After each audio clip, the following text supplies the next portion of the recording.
This is Moonshine and Music with Joe Shelton. Wait a minute, that's me. Anyway, we're going to bring you some inspiring songwriters, musicians, and maybe some side challenges and other stuff around the music industry. So stick with us right now, because the show is coming your way. Woo! Moonshine and Music starts right now.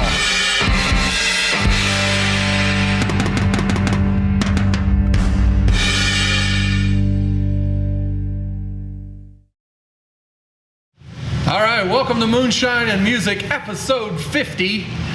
50, also known as season 3, episode 1. But you know, the 50th episode of Moonshine and Music. And today's episode is weird because what we've got on are the crew that put together the show right now, which is myself, Joe Shelton, Bailey Shelton, hi, Brent Schlimmer, and Brent Smith. And we're just going to talk about the show today. Cool. And all the cool things that have happened. So, Seats ramshackle! Somebody had to do it. Robots and magic powers. Right? Yeah. I love the, shout out there. There's group shout outs going on all over the place, right? Yeah. Well, I mean, the whole show is basically a shout out, right? Well, doesn't it go back to llamas? It does. It goes right back to llamas from season 1. Yeah, Jim Holden's llama commentary. Yeah. The funny thing about that is that, like, a lot of people that watch the show may not know, is that after that happened, I got an alert from YouTube that said there was somebody that complained about animal cruelty being in the episode. Because of the dead llama? It died of natural causes. Yeah, and I had to explain to them that, like, they needed to actually watch it. You know, they were asking me about it, and I was like, well, you know, was it that or a llama died and they buried it? It wasn't like cruelty to the animal. They didn't kill the llama. There was no one killing the llama. Was it that or were they complaining about what was on Jim's face? Maybe. That's a possibility. Possible. I think that's worse than a dead llama there. Jim Holden. Shout out to Jim Holden.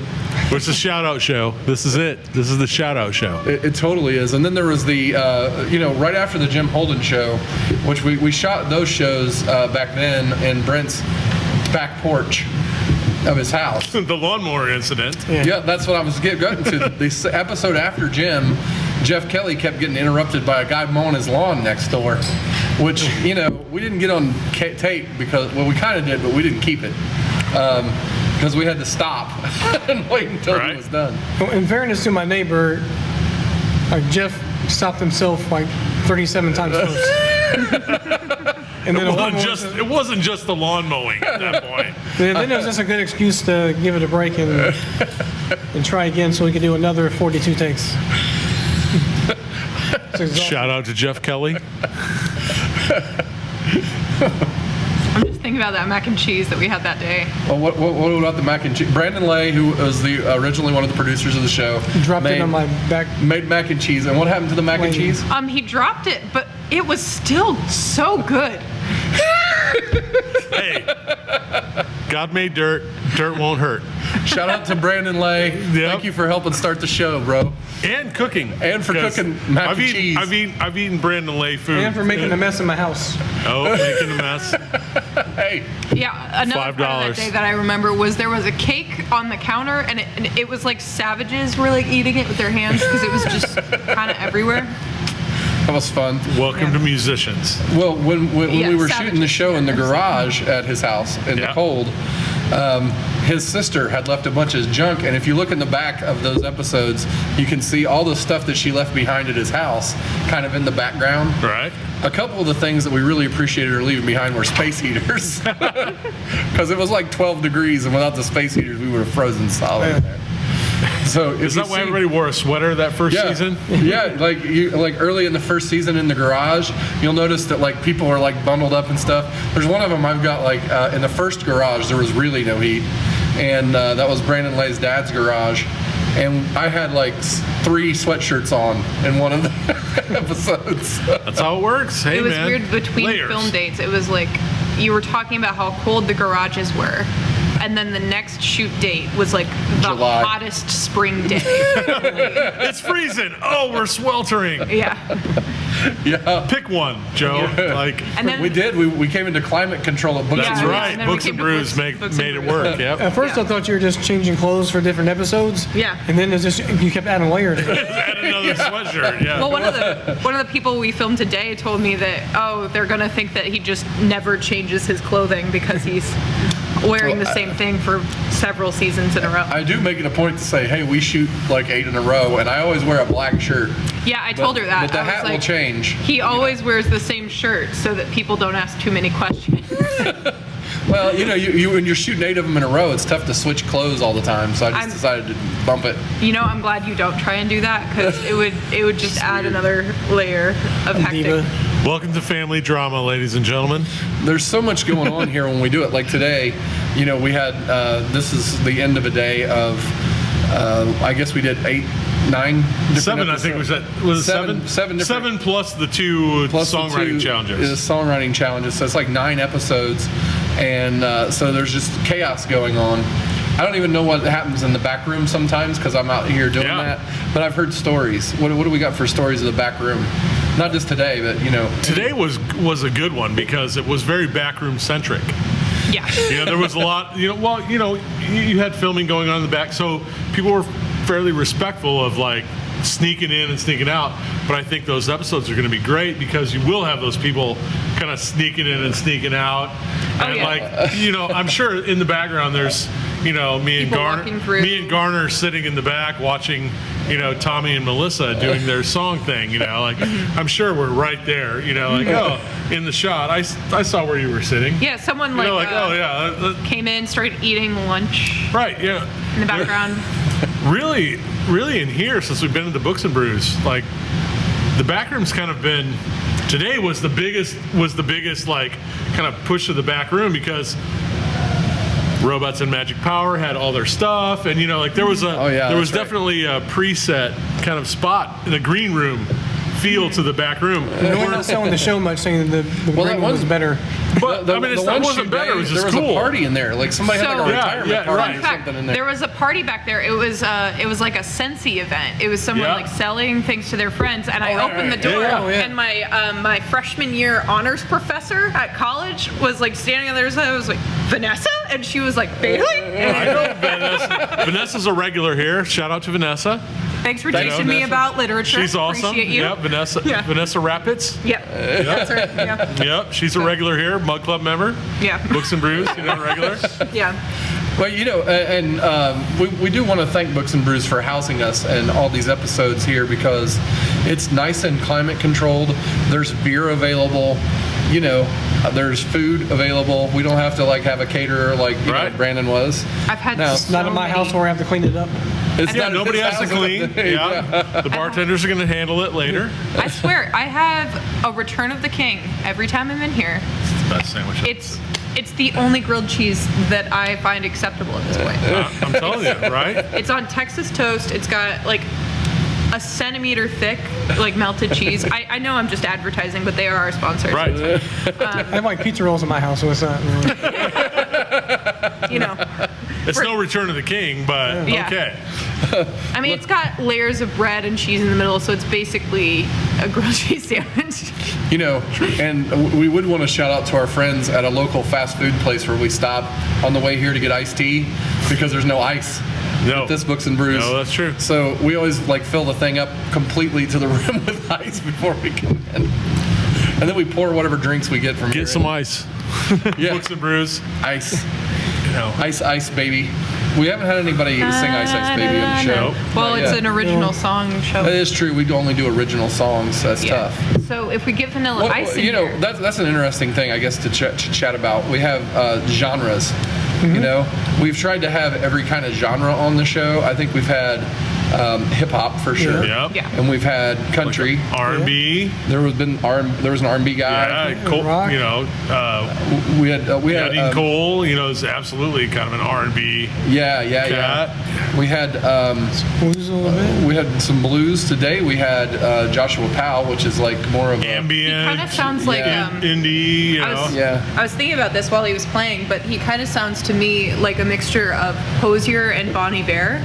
Oh, sure. Because he has Right. like the smooth Layered, melodic vocals. right. So many layers. textures, and he's just playing it all himself, which is a really cool and thing.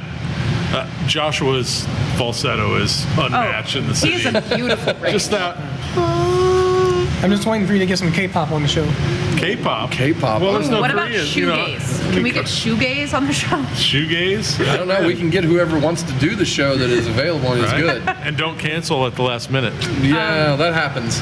We've had 15 cancellations at the last Right. minute during the We course talked of about that 50 the other episodes. night, yeah. Which is, it happens. One of the guys, I remember he sends me a message a few minutes before, just hit a chuck hole, broken wheel. What do you do about that? Nothing. Nope. Point wagon the wheel and keep What going. we do is we have an hour left in the schedule. That's what happens with that. Joe Shelton gets his own show that day. Yeah, that's He makes true. videos for his new up-and-coming album. I made music videos that Right. day, yeah. That's what you did that day, wasn't it? Why not? I Right. We're here. We're here. There's Somebody's time. coming at 4. It'll be fine. Yeah, Yeah. but we were, you were talking about the falsetto, but the amazing singing voices across the board. Oh no! Everybody that you've had has been a great. You've had a lot of great singers, and of course, the stuff that goes underneath it varies in insanity.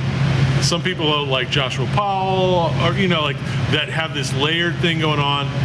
Amazing, but their singing voice is really what kind of jumps through from the show. Right. Like each of the people that have been on this show, like I've noticed that watching all of the episodes, is that it's just like it's a litany of great singers, and whatever they do underneath it is great. It always adds to their vocal, but it's never the thing. It's never the everybody that you've had on has been a very it's been singer oriented, other than Garner and myself doing the songwriter challenge there.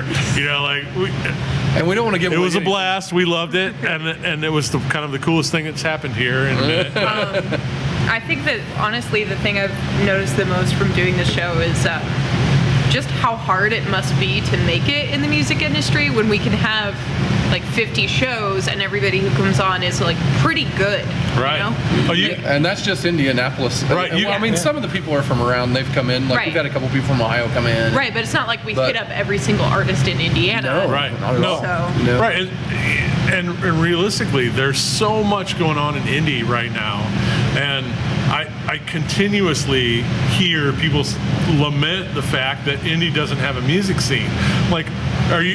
Do you not even leave your house? Because that's the only way you could possibly think that indie doesn't have everything that you've seen on Moonshine and Music has been on par with anything you've ever heard.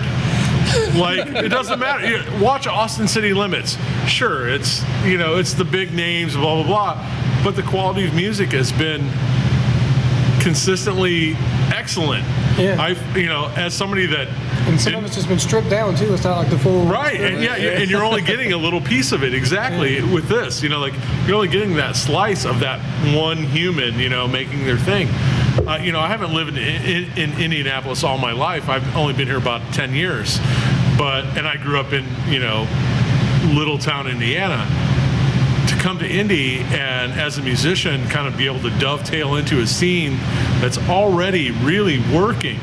I didn't have to make anything special to fit into the scene. I just kind of did my thing, and I came in as a hired gun guy. That's my lot in life. I jump in. You want me to play on your thing? Yep. You got a show. You need somebody at the last minute. Yep. That, and that's the pervasive attitude through the whole city. It seems like to me is that everybody that I meet in the scene is kind of equally ready to promote the other people on the scene. Oh yeah, it's very supportive. It's I do comedy, and it's not quite the same because comics are horrible people.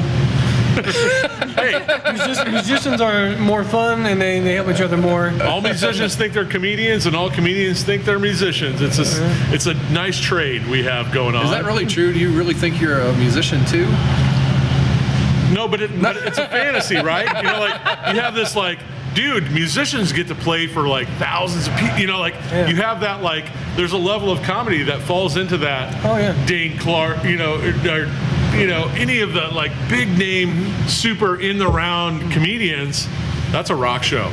Yeah. You know, and same thing with like you watch Dave Grohl or any of the like they have a shtick in the same way that the comedians do, and you see that throughout any music scene's got that going on. It's about their performance. The music is more collaborative, which I think is one of the reasons. Right. So it's less personal. You're right.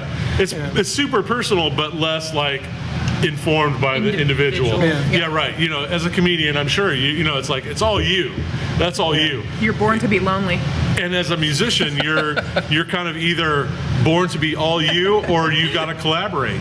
And the collaboration scene in India is great. You know, I think you've done a great job of like kind of pulling those like, or at least shining a light on it. You know, like you haven't necessarily today. We made a bunch of like, you know that Seahorses is getting played in an open mic next week. You know that like, Air Mattress. Like, love is an air. What is that? Love is in the air mattress. You're giving away stuff for the later shows, but that's what I'm saying. Like, look, stay tuned. You're gonna want to see the 60-minute songwriting challenges. Those are cool. So I think you've done a great job of like kind of pulling it all together in a weird way that like allows people to collaborate in a way that they haven't, even if it's just to like show up and support their fellow musicians that are jumping up on this little stage for a dozen people that are hanging out to play later and talk amongst every show. You're right. Come to hang out. You're right, and there's always there's always a few people that kind of pop in that aren't really involved, but they show up.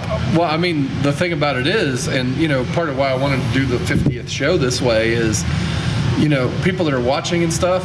If you can get it here, it's just so cool to be in the room. It is. Right. It's not like you only see part of it when you're here in the room, unless you're like I'm producing the show or whatever. Right. I see every piece, but most people that are here aren't seeing everything because there's so much going on at once. Right. I watch the shows just to like catch what I missed. Sid or whatever. You end up talking with your fellow dudes or whatever for an hour. And you're like, I missed a whole bunch of stuff that just happened. That happened to me twice today. Where it's like, I really meant to be right there for that. But, something else that was involved in today. Like I ended up talking to Tommy for an hour before I even knew it was an hour. I was like, wait, did we miss? We missed that and that. Like, how did that happen? We were only talking for 5. It was an hour. Yeah. Everybody's been like so cool too, hanging out, watching the other artists do their thing too, and like I think it was awesome when the songwriting challenge finished up to hear an actual room of people applauding and like whooping. Right. Yeah. It was a great idea. I love that. And everybody that was involved today, all the 4 of us were absolutely like enamored with the idea.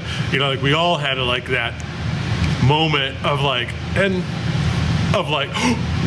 this is what we're gonna do. Now we're excited about it. And it happened in the first 5 minutes of the challenge because you only had an hour. You had 60 minutes, and like Bailey's like, nope, you're going now. Like as the time started the timer, everybody's like, okay, let's get on this. You got it done. I've been thinking about this 60-minute songwriting challenge idea for a little while because I was in this thing that's called the Random Band Challenge that's put on by Square Cat Vinyl, and which is a record store in Fountain Square for people that are out of the music venue, originals, cool music venue, and they have people draw a band out of a hat, and then they have to draw a topic, and that they have to put in one of their 3 songs, and they get 3 months to write the songs, and then they have a big competition. Well, I didn't really want it to be a competition because like musical competitions to me are a lot of the time kind of lame. He doesn't want to bring for the prizes. How do you figure out who? Yeah, the art prize is the biggest like malarkey. Generally, what happens is like at the Random Band Challenge, because I participated, like all of the bands are really good. So whoever won is completely very random. Yeah. Well, it's perfect. The winner is almost like random. They might as well just draw it out of a hat and say they won. Yep. And so I didn't really want that. What I wanted is the challenge of, hey, can we shorten that from 3 months to 60 minutes and see if we can come up with a song? Can it be done? Yeah, can it be done? And I want to do it. You know, I think proof of concept happened today. Like, and it's really, initially when we were talking about this the other night, I was like, man, you know, like an hour.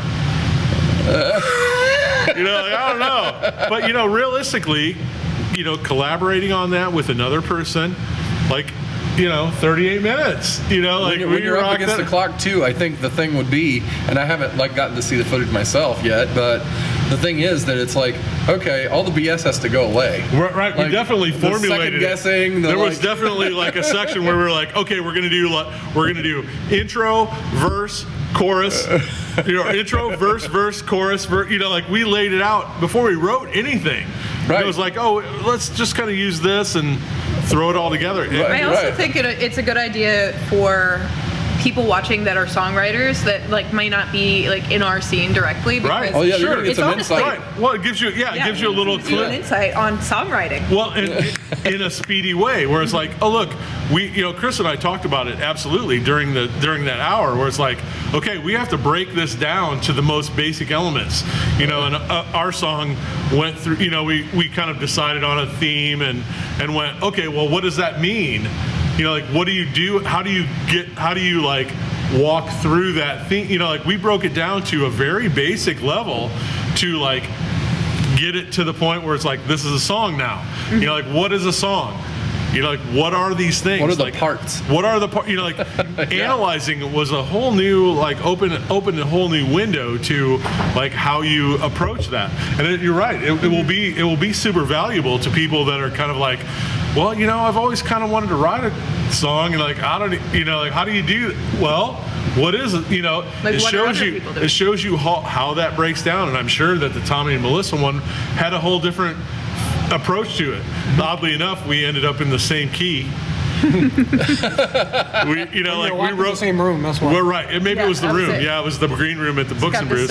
Right. Yeah, you're right. It's A minor in there. You know.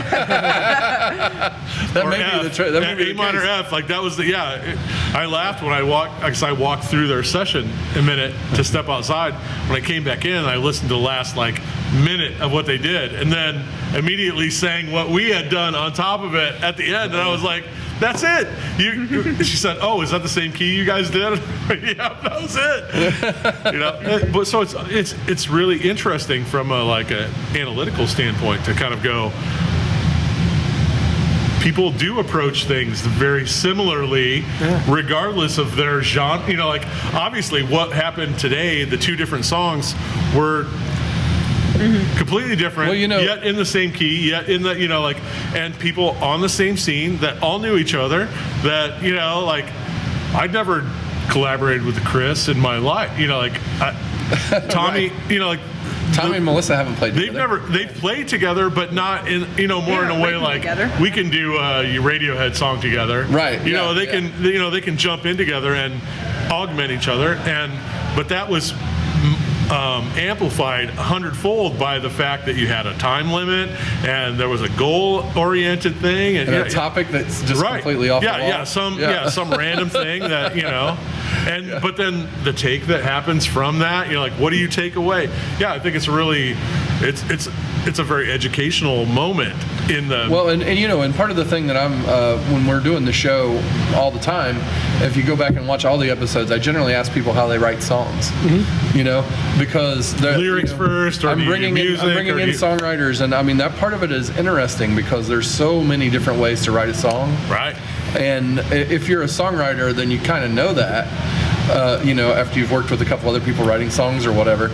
But, you know, even the artists sometimes they're like, you know, like I hadn't thought about it that way. I hadn't thought about how they aren't analytical about it in some ways. Sure. It's just their process. And then other ones, people are very analytical, which is and they know every little like detail of their song. As we've come through the show. I steep my tea for 3 minutes exactly, take the bag out, pour a half cup of milk in, no more, no less, and then I sit down at the chair facing northwest. Yeah. Pull out a ballpoint pen with 3/4 of ink left, and I start writing. magic, and that's when that's the only way the magic happens, right? Yeah, but it's not the only way the magic happens. No. You know, it's like that's the beauty of the. And I think over the course of the 50 shows, we've had all these people from all kinds of different walks of life, and they have a commonality in that they're all songwriters. True. But they also have very different backgrounds, very different ways that they approach anything in life. And to me, that's one of the most interesting things about the show and the interviews. And See how people got there. Personalizing it, that's the thing, and I think that's a key to even as a musician to like promoting yourself. It's not so much like, look how great a songwriter I am, look how great a guitar player I am. It's more like, can you make that personal connection with the person that's listening? Can you inform them, like, I wrote this song because, and then they say, I've been there. I've been in that spot, and that personalization that you may not get from that first blush listen to the song. But once they tell you the story, and that's what this show has done, is that it's brought the story into the song to the point where it's like, oh, now I know the person. Yeah. And that personalization makes it so that you are invested. More connected, yeah. You're right. It gives you an investment where you're like, oh, I've been there. I've been in that person's shoes. I've had a bad breakup, or I've had a shitty marriage, or whatever it is that you've got going on in your life. Somebody's writing a song about that, and somebody, and it works, and it brings you in. It's why you buy Chris Wilson's album. When I had a moment with the newest Chris Wilson album, who you've had on, obviously. Right. And yep. He was episode 2. And I had a moment with the new Chris Wilson album where, like, I was driving in the car. I had just bought it. I plugged my phone in, so it was in the car, and I'm listening to the album. And 2 songs in, I'm crying while I'm driving, And half of the reason is because I know Chris Wilson. I know depressing villain. He's got the sad bastard locked up, and it's not just shout out to Chris Wilson. Shout out to Chris Wilson. And it's not just like it's that it touches you in a way that you recognize, and this show has absolutely done that for a lot of different artists that I wasn't aware of. I've known pretty much the names of everybody that's popped through the show over the last couple years, but it's 1 year, so you mean know them over the last couple seasons? Let's say that. Yeah. The last couple seasons. God, it's felt like years, huh? It does.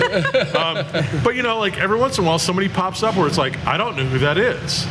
Like, why don't I know? Joe obviously has an insight somewhere, has another little insight that I didn't catch. It's like, oh, because we're in about the same spot. With you booking this and me booking acts, it's about the same click. And so I find myself looking for the shows of the people that I don't know. Not I know Jeff Kelly. I know For me, it's been cool. I've known a bunch of people and just oriented more about them that I didn't know. Right. And then the new people, it just kind of starting fresh with everything. And it's the first time I've heard them or their music. This all ties together, and you get it more. Exactly. It's that personalization that makes it Brett great. and I generally, we ride here together, and I come pick him up, and we pack all our stuff in the car, and then pretty much the drive here every time is we're talking about the different people that are going to be on. Yeah, who's on today? And I'm like, this is the cool thing about them, because to me, it's interesting how I come about booking some of the people sometimes, because people will send me things. I'll get, it won't just be the artist. It'll be friends of the artist or fans of them or whatever. He has tons of panties that have been sent to him. And I'll get ridiculous stuff. Right? I'll get these emails and it'll be like, you have to check out X, and then, sometimes it's hard for me to get to them, but then I'll go and listen to it and I'm like, whoa, that was really cool. And then inevitably the weirdest thing is 4 or 5 days later I'll be playing a show, or I'll be playing an open mic or a songwriter night or something, and that person will end up being there. Right. Just and kismet, Yeah, we have Daisy Abercorn is coming up in an episode that we shot today, And John Harden had told me to listen to her a while before, and then we ended up at the same place, and I heard her. Yeah, she was super. I ended up talking to her today quite a bit. Yeah, absolutely, we need to have her, Right. And so it's like, this grapevine kind of deal sometimes, where I haven't really heard of them either, and then suddenly I've run into them, and I have this weird thing with me where, and I'm sure other people have it too, but I'll run into somebody and then I'll run into them several times in a week. Right. Never met them in my life. Suddenly, like, they're here and there, and I see them like 4 times. Watch where you're going more, Joe. Run into people. That's Cam Melton. Cam Melton is the epitome of that for me right now. Like, that dude showed up out of nowhere about 6 months ago. And I can't, you can't shake him. I can't shake him. Like, that dude shows up. You want to shake. He's so good. That's the thing. Like he's next one of those week, people. The episode of the last season 24, which is 2 before this one's going to be on, is Cam Melton. And by now people will have known that that was just an epic performance. And when I have brought some people in, and I've seen them play, shows, 4 or 5 times. Right. Like I had Cam. It's like, then they get up and we've got all these lights and all these cameras set up to do like a 4-camera angle shoot of them playing, and inevitably, they just really, really step up. Like it's like a whole different level. Like I've seen them 5 times, and then today was amazing. Who were we listening to on the way here? Cam. We were listening. Yeah. I thought it was just shout out Cam Melton. Yeah. I was listening to this mix from the show that's next week. I thought it was a single or whatever. Yeah, he's like, this isn't the radio. Right. I did a podcast with him yesterday. We were on Indie In Tune Radio. That's a cool thing.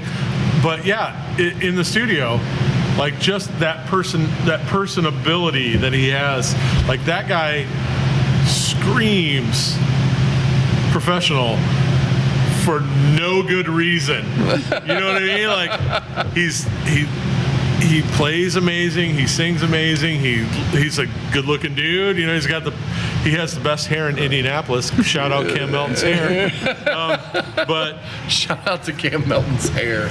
But it's one of those things. You were talking about Chris Wilson earlier, and the thing about that is that Chris and I are really good friends, and we played at this place for 6 months, every Tuesday. Right. And we went and did this.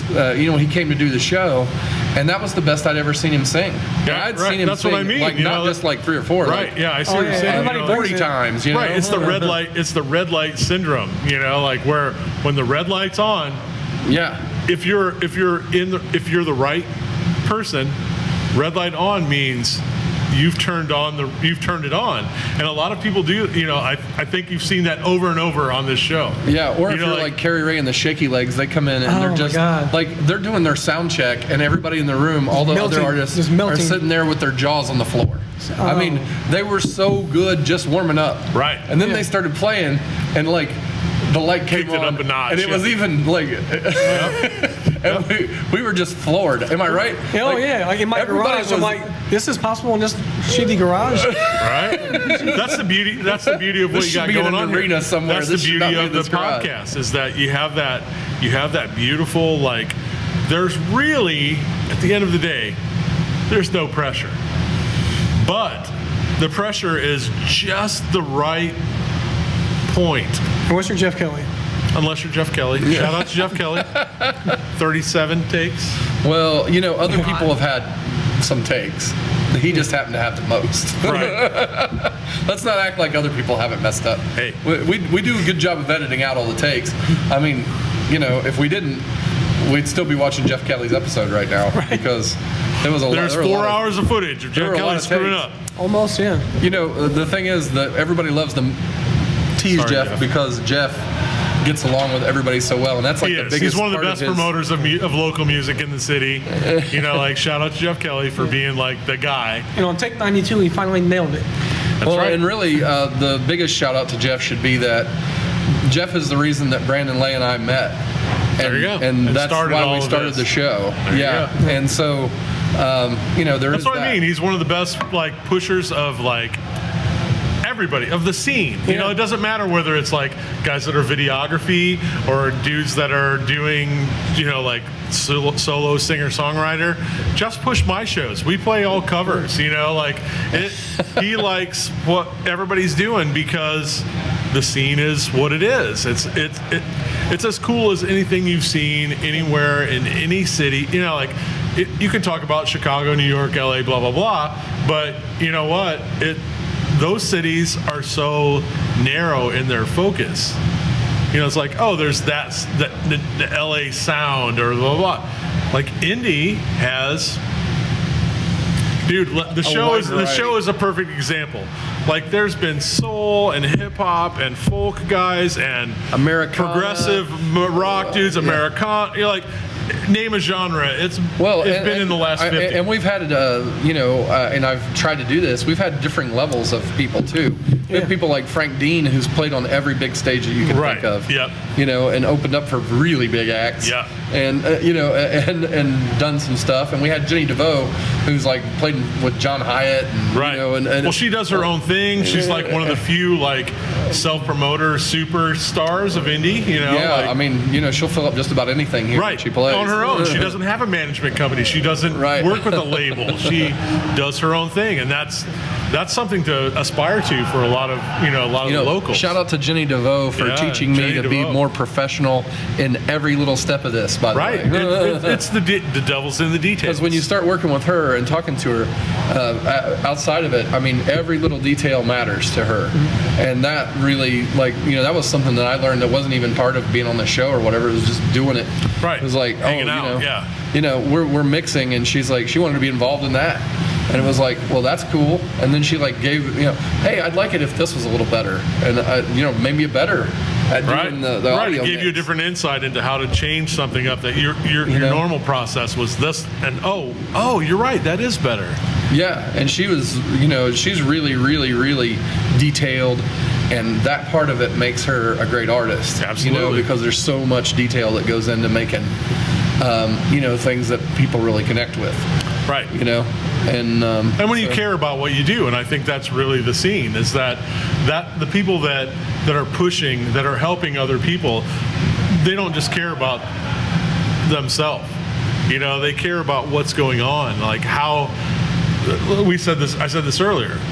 The rising tide raises all boats. You know, like when the scene lifts, everybody kind of lifts with it. You know, you get better performances on that one-off little stage for 12 people for a podcast than you're going to get on a Friday night at, you know, in a full bar.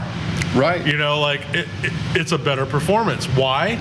Because those people care about how they present themselves, and they, you know, and who sees it, and what's going on.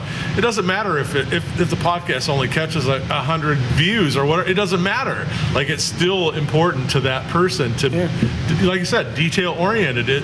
And well, you know, and we get about 4 times as many listeners on podcast as we do views, video views, right? Which I thought would be the opposite when I started doing it. That's like an insight thing that you just don't think about. It's like, you know, because we do a lot of work to make the video look pretty good, but apparently it sounds good enough on the audio side that people really like to listen. They like to listen to the audio podcast, and special shout out to you people listening to us. Like, love all of you guys, and you know, another thing is, we would love any feedback that people have. If they want to like send us notes or like email Joe at moonshineandmusic.com, that's my restaurant email. Gift cards, that's good feedback. You know. Type it into the description of my Venmo. Target gift card. Well, you know, and you know, this is episode 50, but we got coming up some good people. We've got the 60-minute songwriting challenge, which is starting on season 3. That's gonna be crazy. That's so great. And then another thing that I've been working on that I want to announce here in episode 50 is that I'm going to do this thing called the Moonshine Circle, which is going to be a songwriting circle that we're going to bring in people, and you'll be able to go and do a real Nashville songwriting circle, see some of the people that we've had on and some people we haven't, perform at this place called Logan Street Sanctuary that's in Noblesville. Spot. It's a great place, and we're going to have you know, it's going to be on Friday night, like in prime time and all of that, so it'll be a good venue for people to come and see it. But we're also going to film it and put it out there for the podcast audience. and video and audio. They'll be able to hear it and listen to a Songwriter Circle pretty much in its entirety. So it'll be a little longer thing, but I look forward to giving it to everybody out there, because that's something that when I've gone and played in them, and I've played in them in Nashville, I played at the Bluebird Cafe, when you go into the songwriting circle like that, you just get so much extra out of somebody, because they start to hear what the other guy played, and they're like, I got something that's similar to that kind of story. Yeah, let me move that along. Yeah. Yeah, it's not as planned as it may seem in those things a lot of the time, and so I'm excited about that new venture that we got going with the show. So we're going to have 3 different things here in season 3 with regular profiles of artists. We're going to have the 60-minute songwriting challenge, and we're going to have Moonshine Circle starting up with the first show April 12th at Logan Street Sanctuary. The performers are still to be announced, but they're going to be good. Of course. Yeah. As always. You haven't had anybody bad on. Come on. Yeah. I've been very happy that everybody, when you hear them, you think that, these are pretty good and how's it going to come out? But when they come on the show and they just lay it out there and just do the best performance, that's just awesome. The other beautiful thing, I don't think you're even running out of people at this point, really, are you? No, indie scene, not really. The scene here is expanding. Like I run, as a booker, I run into people every week where you kind of go, where did you come from? What, do you know so-and-so? No. Do you know so? No. Let me hook you up into that inner circle of people. Like, you're right. You need to know these people, and I think that's a nice thing about the scene is that we do have that, and you do it too. We all kind of do it. Like, oh, do you know so-and-so? No. Oh, well, you absolutely need to meet this person. You do booking for Books and Brews. Right. And I don't know how many people I've sent your way. Right. Exactly. That's what I mean. Don and I talked about that tonight too. He does the Irving, summer circuit on the, on the back porch of the Irving Theater, and we talked tonight, and said, we made the first kind of like deal of like, oh, well, you see somebody new, throw them my way. I see somebody new, I'll throw them your way. He told me 3 names. I told him 3 names of people that neither one of us had heard about. It's like, oh, look out for this person. Look out for this. Okay, cool. Here, let me send you a quick link to this person. We just did a quick exchange of that, and we do that. Everybody's kind of does that. It's like I said, I keep touting the Indianapolis music scene, but I think it's come on. Well, and indie music in general. Like, I have this playlist that I put out on Spotify, and you guys can go find it. It's called Indie Amazingness. And it's not indie as in Indianapolis, it's indie as an indie artist in general. Right. Because I come across people, if they're coming through, if you're an indie artist and you're watching and you're not from Indianapolis and you're going to be through Indianapolis, let me know. I'd love to have some of those folks come on the show. We're not just about Indianapolis, Indiana. We're about indie music in general, because all of those indie artists need more help, more shows, more everything.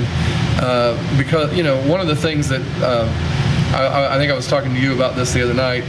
Look at tickets for something like the Eagles, and it's $500 to sit in the rafters or something. Yeah.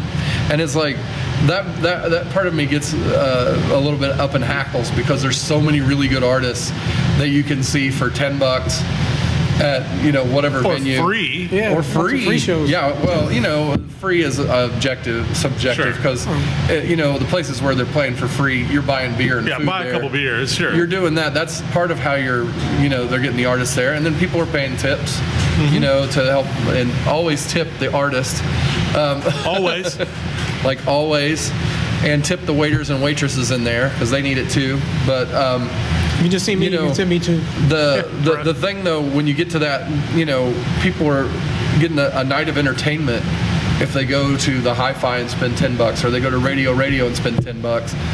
Or one of the music venues or the Vogue, a lot of the time they'll have people for like $20 instead of, oh, I'm going to spend $500. It's like you could see 50 shows for that.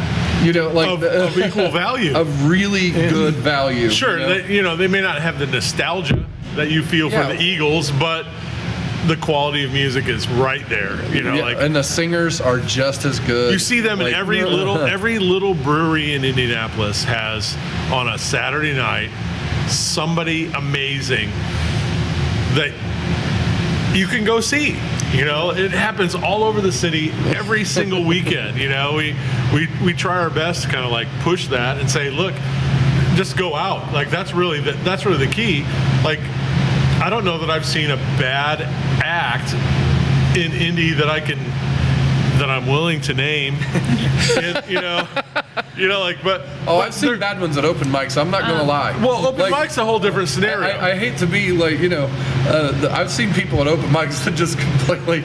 I'm like, what was that? Like, good job, keep trying, man. Yeah, I mean, but you know what? They got applause too, didn't they? Yeah, that's the thing. And like they get supported. What's really cool is when you see somebody that they came the first time and they were just god awful. They didn't really like, you could tell they were nervous. They kind of like really got off the rails. And then like 6 weeks later, they come back to the open mic that you happen to be at, and you're kind of like, okay.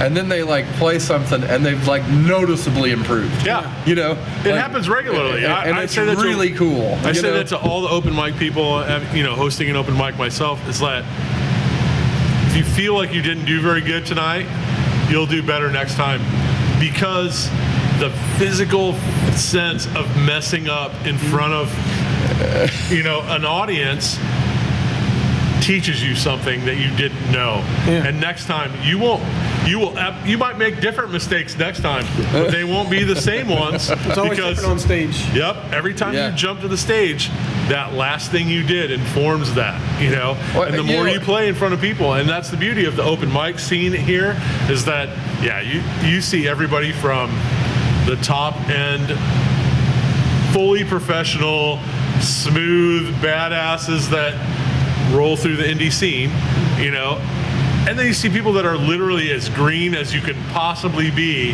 at open mic, and still support legs shaking, like visibly shaking people. But you know what? Sure.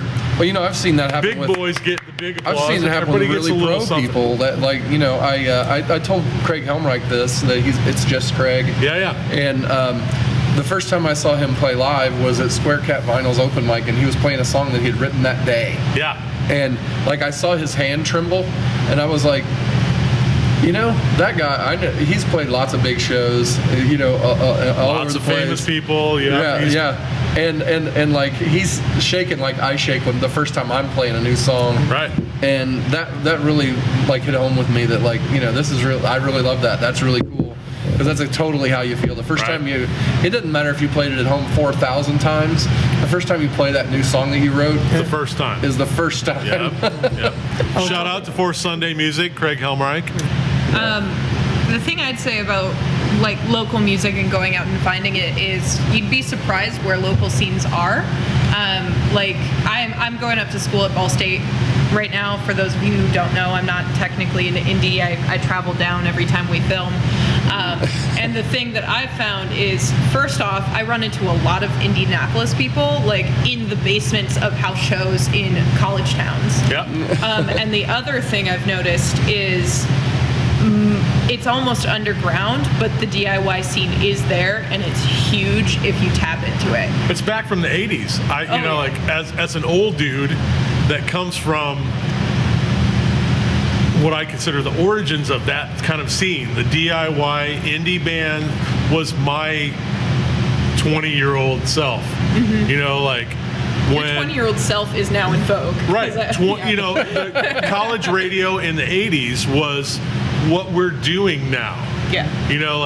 Those bands, the bands that popped out of that scene of my college days, like REM is probably the biggest. We were listening to them on college cable radio.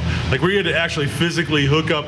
Like it wasn't over the air. It was cable radio, which meant no FCC, and they could do whatever they want. The origins of college radio, there was no oversight. And like now we have internet radio. Right, and it's the same. Right, and we've come full circle to that back again, where it's like, no, dudes are doing podcasts.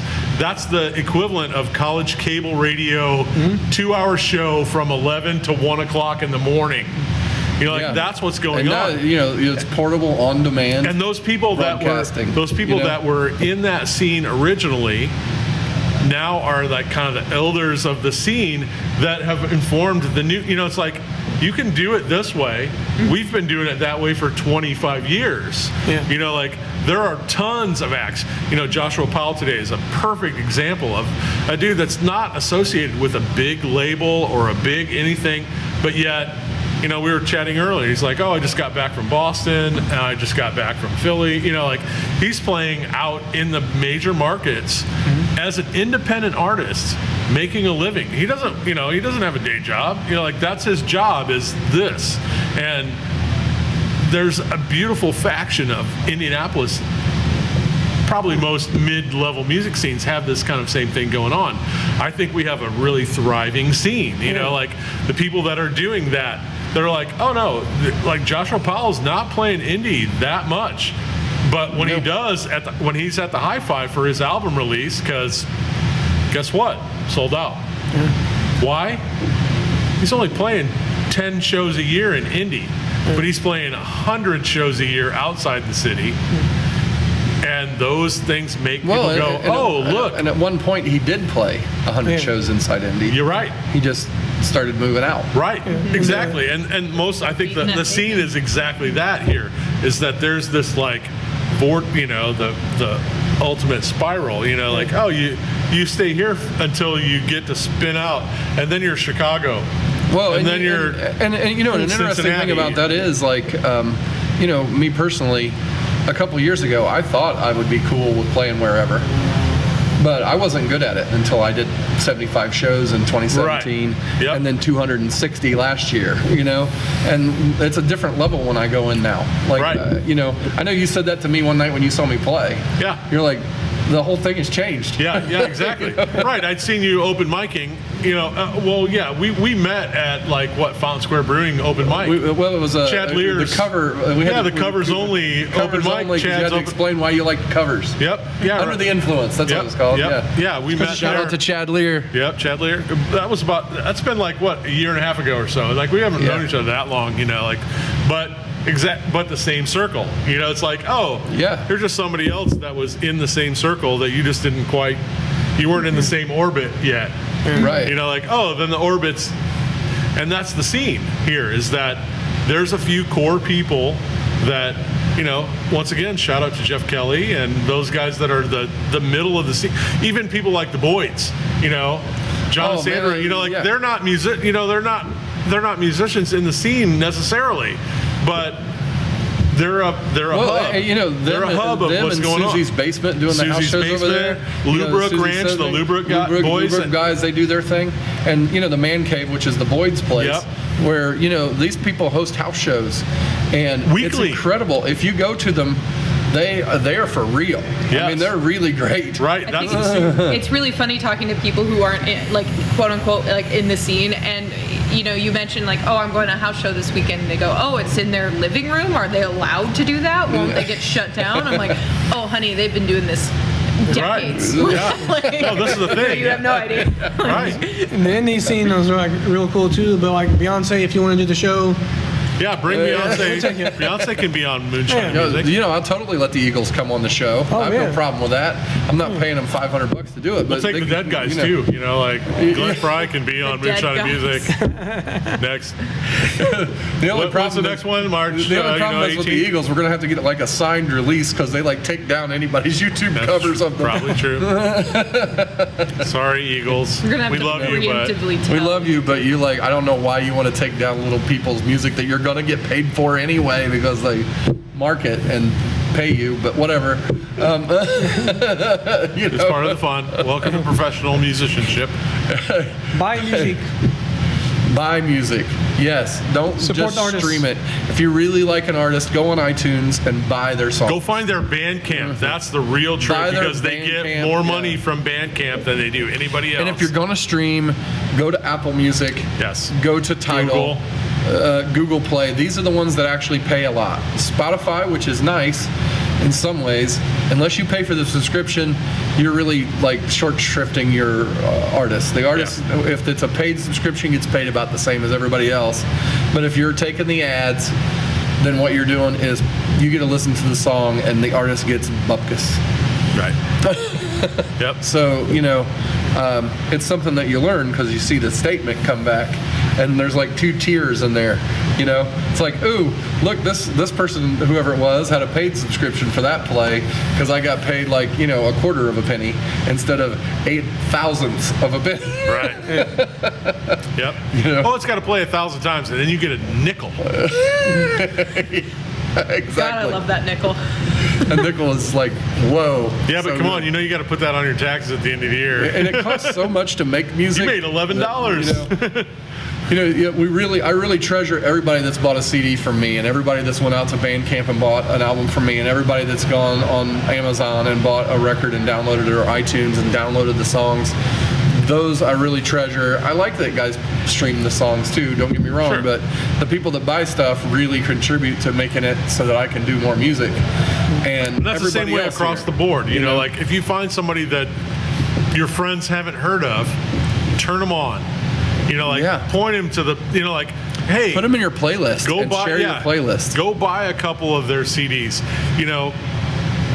It's amazing how just that level of support really is appreciated by the artists. I love, especially the those indie guys. people are incredible. Anybody that's putting out their own thing and doing their jam has, you have to realize that, those 10 people that bought your album for cash money, probably do more promotion for you than $1,000 worth of Google ads.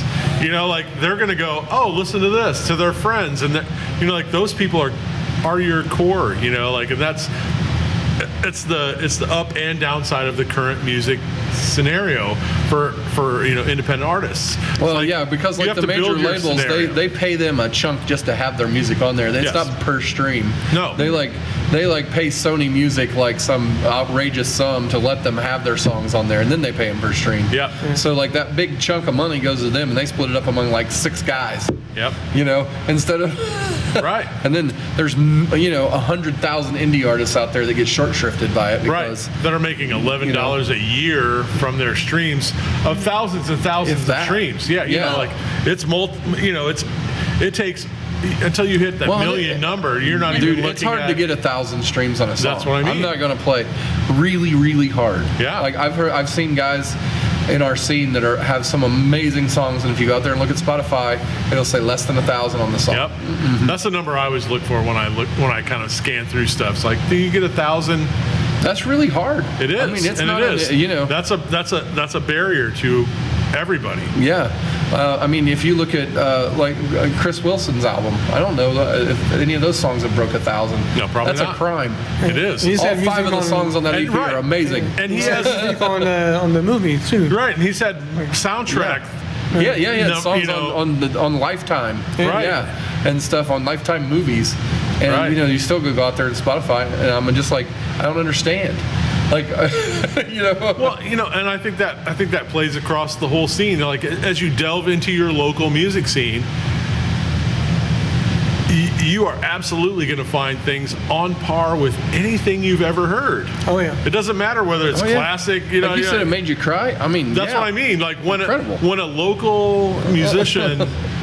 When their tune hits you so hard that you're crying in the car, there's no match to that. I don't know that I've ever heard from my favorite artist of all time a song that made me cry in the car. Nope, never. That doesn't happen. I'm not that guy. I am. I'm that guy. I'm not. Well, maybe it's the Shelton curse because right? we cry we're related. No, I don't. That's not the thing. But when you're driving and something and it's somebody that and you're that makes it even worse. It adds to the layer. It's like we were saying earlier, that personalization of the music and the thing that's going on. Well, it's that Carrie Ray song "House Keys." That thing makes me cry still. Right. If I catch it at the right time. Right. I mean, it's got this. Chokes you up. Yeah. I mean, wow. That happens very rarely for songs to me, as somebody that feels like a robot 93% of the time. Okay. That's a number. That's a robot number. That is a robot number. I'm starting to believe it. Okay. Right. So, as somebody that feels like that most of the time, to have something that catches you, and to have that personal connection to it, go to your local music scene. Find that for yourself. It's out there. Like, I don't care where you live. You know, if you live in Indy, like I know personally, it's out there. Like I've spilled it already.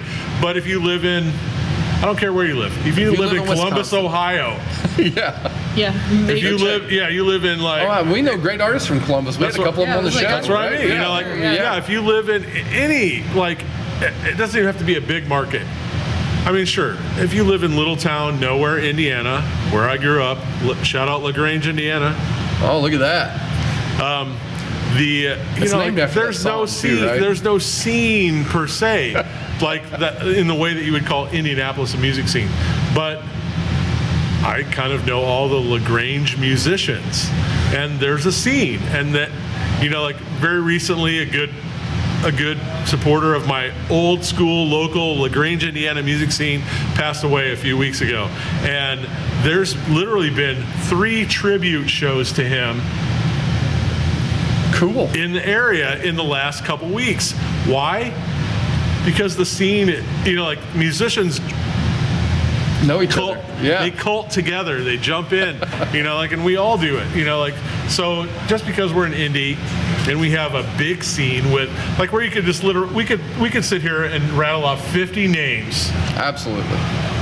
I have 50 of them right now. Exactly. That's what I'm 49. saying. We have 49 names. Work backwards. Jake Schlegel, right, Cam we could just Melton, work that list. The Barney Mugger Street Band, Sandstones, Wayne Pennington, Bryce And Taylor. 30 minutes later, we fade out. Right, exactly. I have all you people. Right, and like that's the scene. And we're on the way. Sure, it's big, and it's a lot of people, and you can name David them all. Garza. But David Garza, the underrated genius of Indianapolis right now, because no recorded music exists of David Garza. Yes, it does. I mean, like, not Episode 1 of season 2. You're right, exactly. The only way you can find that dude is Moonshine and Music, episode 1, season 2, David Garza. If you haven't watched it, you have to go watch it.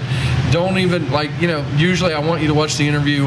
It doesn't matter. Go listen to Corner Store. Yeah, in there. right? Right. It's just That's incredible. what I'm saying. Each scene has this thing. If you're in a little town, there's a scene there. It may not be what you're into necessarily, but go find those people. Like, they're going to turn you on to, like, the next town over's little scene, because they cross-pollinate, and then eventually you come to the, like, whatever your mid-sized market is in your state. You find all the Amish death metal you want. And that's what there's this is what Amish this death show metal is. like crazy. Yeah. It's Moonshine equals love. We shine love on the music. That's what we do, and we have to wrap it up because we're getting we're really killing long. it. What a great, good episode. Yeah. This is the longest episode ever as well. But this is the end of episode 50. I appreciate all you guys that showed up and watched and listened all the way to the end. If you haven't hit the subscribe button and the bell on YouTube, or hit the subscribe button on your favorite podcasting thing, now is the time. Go hit that button and go and listen to all the back episodes and the ones that are to come. They're really good. And I appreciate all of you for being here. And we'll see you next time on Moonshine and Music. Everybody. Woo! Moonshine and Music is a presentation of Notlehs Entertainment. Copyright 2019, all rights reserved. Our producer is Joe Shelton. Our cameraman, grip, and stunt double is Brent Lee Smith. On cameras and all sorts of other stuff, Bailey Shelton. And our staff guru is Brent Schlemmer. Join us each Sunday for more episodes of Moonshine and Music.